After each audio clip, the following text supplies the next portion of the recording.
Right BRS ఉద్యమ నాయకురాలు రాజ్యలక్ష్మి ఉన్నారు, మాట్లాడదాం. అక్క ఏంది దీక్ష దివస్ అంటే మళ్ళీ పాత రోజులు గుర్తొస్తూ ఉంటాయి. ఆ ఉద్యమం సమయంలో ఏముండే అసలు మర్చిపోలేని మీకు ఒక ఘట్టం ఏదైనా ఉన్నదంటే ఏం చెప్తారు?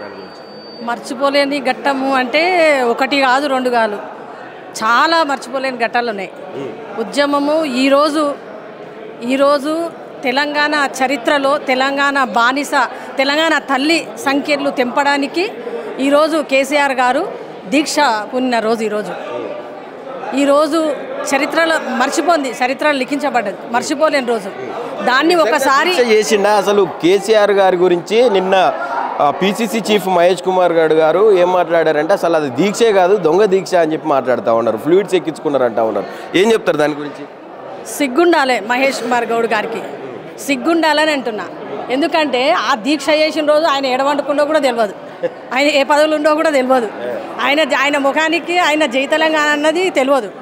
ఆ రోజు తెలియదు, ఈ రోజు తెలియదు. ఒక మహేష్ కుమార్కే కాదు, కాంగ్రెస్ పార్టీకి ప్రభుత్వం వచ్చినాక కూడా తెలంగాణ మేమే ఇచ్చినాము అని చెప్పుకునే ఈ దుర్మార్గులకు మూర్ఖులకు జై తెలంగాణ అనే సంస్కారము, జై తెలంగాణ అనే సంస్కారం ఇప్పటి వరకు తెలియదు.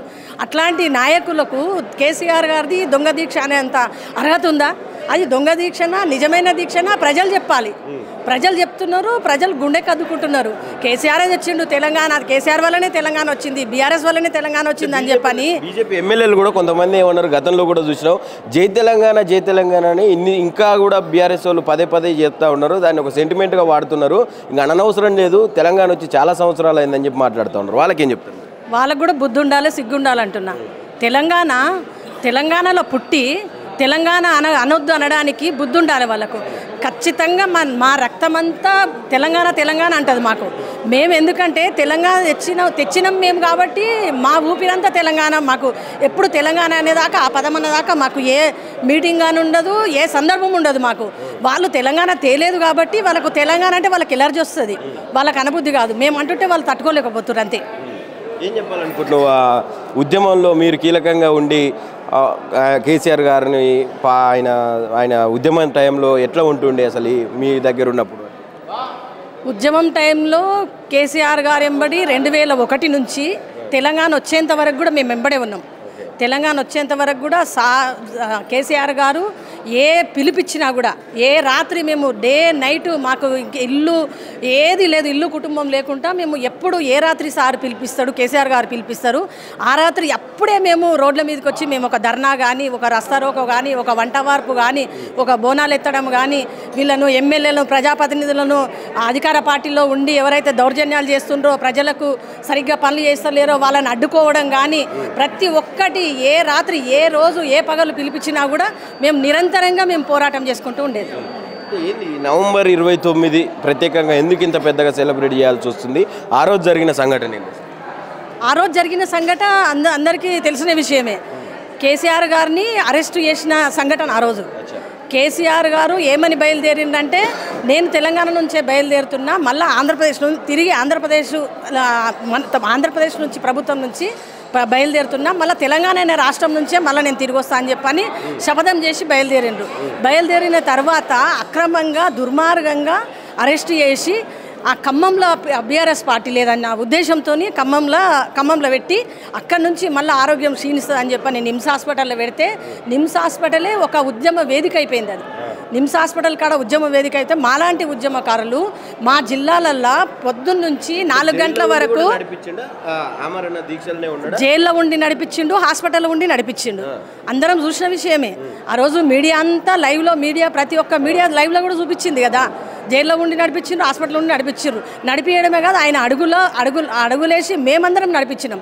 ప్రతి ఒక్క తెలంగాణలో ఉన్న ప్రతి మనిషి కూడా, ప్రతి ఒక్కరు కూడా 3.5 కోట్ల తెలంగాణ ప్రజలు కూడా అప్పుడు ప్రతి ఒక్కరు కూడా బయటకు వచ్చి రోడ్ల మీదకి వచ్చి కేసీఆర్ గారి దీక్ష విరమించేంత వరకు కూడా ప్రాణాలు కూడా అర్పించిండ్రు. నిజమైన దీక్ష కాదంటే ప్రాణాలు ఎందుకు అర్పిస్తారు? ఎంతమంది ప్రాణాలు అర్పించిండ్రు, ఎంతమంది రోడ్ల మీదకి ఎక్కిండ్రు, ఎంతమంది సకల జన సమ చేసిండ్రు, ఉద్యోగస్తులు కూడా పెన్ డౌన్ చేసిండ్రు, ఆర్టీసీ బస్సులు ఆపిండ్రు, ట్రైన్లు 24 గంటలు 48 గంటలు ట్రైన్లు ఆపిండ్రు. ఇన్ని ఎట్లా చేస్తారు? కేసీఆర్ది నిజంగా దొంగ దీక్ష అయితే ప్రజలు ఎట్లా సహకరిస్తారు? ఇంతమంది ప్రజలు రోడ్ల మీదకి ఎట్లా వస్తారు?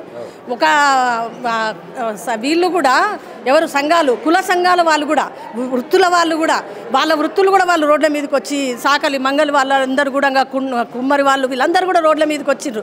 వాళ్ళు కూడా రోడ్ల మీద వచ్చి నిరసన తెలిపిండ్రు. వీళ్ళందరూ కూడా సపోర్ట్తోని 2009లో ఎందుకంటే 2001 నుంచి 2009 వరకు రకరకాలుగా ఎన్ని చేసినా కూడా ప్రభుత్వం స్పందిస్తలేదు. ఇక దీక్ష ఒక్కటే మార్గం, దీనికి చివరి మార్గం ఈ దీక్ష. నా ప్రాణం పోయినా సరే కానీ తెలంగాణ రావాలనే లక్ష్యంతో ఆ రోజు దీక్షకు ఆ రోజు కేసీఆర్ గారు మలుపు తిరగలేని చరిత్ర రాసింది, చరిత్రలో లిఖించబడ్డ రోజు ఆ రోజు. ఫైనల్గా ఏం చెప్పాలనుకుంటున్నారు? ఇప్పుడున్న పరిస్థితులను చూస్తే ఏమనిపిస్తా ఉన్నది? ప్రజలకు ఏం చెప్పాలనుకుంటున్నారు? ప్రజలు ఆ రోజు తెలంగాణ తెచ్చింది కేసీఆర్ గారు. తెలంగాణను ప్రజలందరూ ఆ రోజు గుండెలో పెట్టుకొని ఒకసారి రెండుసార్లు ప్రభుత్వం తెచ్చిండ్రు. కానీ మొన్న మోసపోయి అబద్ధాలు నమ్మి మోసపు మాటలను విని మేము ప్రభుత్వం తెచ్చుకున్నాము, కాంగ్రెస్ ప్రభుత్వం తెచ్చుకున్నాము, ఒకసారి మార్పు చూస్తాం అనుకున్నాము. కానీ ఇంత భయంకరమైన రోజులు, ఇంత ధృతరాష్ట్ర పాలన, దుర్మార్గ పాలన వస్తానని చెప్పని మేము అనుకోలేదు, మేము ఊహించలేదు. ఈసారి మాత్రం మేము ఎట్టి పరిస్థితుల్లో మళ్ళీ కేసీఆర్ గారినే మేము తెచ్చుకుంటాము అని చెప్పని ప్రజలందరూ అంటున్నారు. ప్రజలందరూ కూడా ఒకసారి ఆలోచించాలి. ఒకసారి ప్రజలందరూ కూడా 2009 నవంబరు 29 నుంచి డిసెంబరు 9 వరకు కేసీఆర్ గారిని ఎన్ని చిత్రహింసలు పడ్డారు, ఎంత బాధ పెట్టింది ప్రభుత్వం, ఏ విధంగా చేసి తెలంగాణ తెచ్చిండో ఒకసారి ప్రజలందరూ గుర్తు చేసుకోవాలని చెప్పని ప్రజలను విజ్ఞప్తి చేస్తుంది. దీక్ష దివస్ ఏం గుర్తు వస్తా ఉండదు? అసలు దీక్షే చేయలేదని చెప్పి ఒక పక్క మహేష్ కుమార్ గౌడ్ లాంటి వ్యక్తులు అంటూ ఉన్నారు, మంచి పదవులలో ఉన్నటువంటి కాంగ్రెస్ నాయకులు.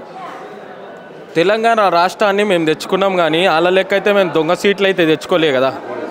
మేము 2009, 2029 సార్ కేసీఆర్ సార్ దీక్షలో ఉన్నప్పుడు నందినగర్ నివాసంకి వచ్చినప్పుడు మేము కన్నీళ్లతోటి స్వాగతం చెప్పినాం. ఎందుకంటే ఎక్కడ చనిపోతాడా, తెలంగాణ రాష్ట్రం వస్తుందా రాదా అని. తెలంగాణ కేసీఆర్ వచ్చుడో తెలంగాణ అది ఒక ఉంది, దాని గురించి కూడా మేము బాధపడ్డాం. కేసీఆర్ గారు బతికినంత కాలం తెలంగాణ ఉద్యమకారులకైనా ఈ తెలంగాణ కార్యకర్తలకైనా మంచి పేరు తెచ్చిండు, కానీ ఎవరికి చెడు పేరు తేలే. అరే ఈయన మహేష్ కుమార్ గౌడ్ మాట్లాడుతాను నేను ఉద్యమంలో ఉన్నా అని, ఒక్క ఫోటో లీకేజ్ చేయమని అంటండి. ఒకసారి రేవంత్ రెడ్డి గారు నేను ఉద్యమంలో ఉన్నా అని ఒక ఫోటో అప్పుడు డూప్లికేట్ ఫోటో చేయించిండు. నిజం చెప్పండి, ఒకటి వాస్తవంగా నిమ్స్ హాస్పిటల్లో ఉన్నప్పుడు ఓన్లీ కవితక్కని కేటీఆర్ని కూడా రానియలే. ఎందుకు రానియలే? ఇన్ఫెక్షన్ అవుతుందా అని రానియలేరు. కానీ అంత దీనస్థితిగా రాజకీయం చేస్తున్నారండి కాంగ్రెస్ ప్రభుత్వం. ఇంకోటి, విద్యార్థుల రోడ్ల మీదకి వచ్చి గిన్నెలు పట్టుకొని రోడ్డు మీద కూర్చున్నారు సన్న బియ్యం అని. సన్న బియ్యం కాదు, ఏది కాదు. ఇక్కడ చూస్తే రైతులను మోసం చేసింది కాంగ్రెస్ ప్రభుత్వం. మా ప్రభుత్వంలో 10 ఏళ్ళగా బీఆర్ఎస్ ప్రభుత్వం ఉన్నప్పుడు ఎవరికి కూడా న్యాయమే చేసినాం, కానీ అన్యాయమే ఏం చేయలే. ఒకటి నేను సూటిగా పీసీసీ అధ్యక్షుడిని చెప్తున్నా, క్షమాపణ చెప్పాలి. మీరు కొన్ని రోజులు నా దగ్గర ఒక వీడియో ఉంది, కేసీఆర్ గారు ఉద్యమం చేసి తెలంగాణ వచ్చింది అన్నాడు. ఇప్పుడేమో ఈ మాట తిప్పుడు కరెక్టేనా? మీరు ఒక పెద్ద పొజిషన్లో ఉన్నారు, మీకు గౌరవం ఇచ్చేది ఉంది కదా, బట్టే నేను అంటున్నా. ఏం చెప్పాలనుకుంటున్నారు? అప్పుడు గతంలో అంటే ఉద్యమం టైంలో ఎట్లా ఉంటుండే? నిజంగానే ఈ కేసీఆర్ గారు దీక్ష చేపట్టినప్పుడు ఎలాంటి మార్పులు చేర్పులు జరిగినాయి ఉద్యమానికి? మాకు రాష్ట్రాన్ని తెచ్చింది రాత్రి 11 గంటలకు మాకు రాష్ట్రం వచ్చింది. 11 గంటలకు వచ్చినా కానీ మాకు 10-11 గంటలకే వచ్చింది. మాకు అప్పటి నుండి మా సంబరాలే. బైఫర్కేషన్ అయిపోయినాక కొంతమంది చాలా ఇబ్బందులు పడ్డారు. ఉద్యోగాలు ఎక్కడి నుండి ఎక్కడ ట్రాన్స్ఫర్ అవుతాయి, ఎక్కడి నుండి ఏ అడవిలకు ట్రాన్స్ఫర్ అవుతాయి అని చాలా ఇబ్బంది పడ్డారు. కానీ కేసీఆర్ గారు 10 ఏళ్ళగా ఆ ట్రాన్స్ఫర్లు కూడా ఏమున్నా ఏ ఇబ్బందులు ఉన్నా మంచిగా చూసిండు.